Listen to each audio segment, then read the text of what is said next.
Alright, good afternoon. This video is going to be made to describe how to begin to create more control and motion for those of you that are suffering from neck pain and middle back pain, or that inside of the shoulder blade pain that I get occasionally in here as a result of a loss of control based on habits that we've developed. So with that in mind, we need to begin to create new habits to address this problem. So we're going to just talk about simple shoulder blade control. So there's two strategies involved in this video, and we're going to go over them from a standing standpoint so I can show you a little bit more up close, and then I'll show you in a seated position how to perform them as well.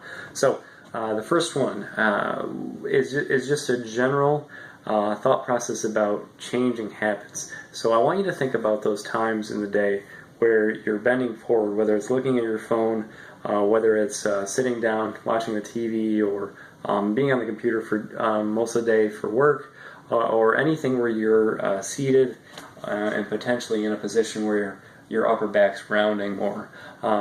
What we want to do is make a habit. Is there something that you do consistently that you accomplish that you have a chance to think about after you're done? I want you to think about those things, and once you're done with those, I want you to perform something very simple. And that is to think about, we've talked about in the office, that splash of cold water right about where my thumb is. Okay, so what we're going to do is we're going to try to appreciate the motion of our shoulder blades coming back and together and almost rounding forward. So I want you to think about every time you can throughout the day you accomplish something, I want you to try to perform that motion. So the shoulder blades come a little more together, they want to be a little more together, they come a little more locked in, and they become more rounded forward. So that motion from the side is as follows. Now, I want you to appreciate the fact that as you do this, typically your head wants to go into a better posture as well. So it's going to follow suit that your head's going to just kind of lock back into a better place. I want you to try to hold this position for about 5 seconds and then go about your day. You can hold it for longer if you want, but it's simply 5 seconds repeated over and over and over again throughout the day with those accomplished tasks should help out a lot. So in addition, I think it's important to try to do every hour, or every other hour rather, to perform the following. You're going to do a 15-second hold, and it goes as follows. So arms go interlace behind the head.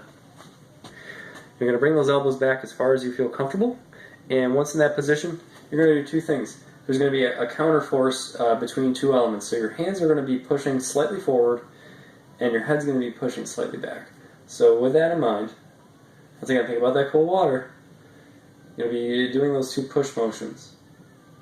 You're going to hold this for about 15 seconds.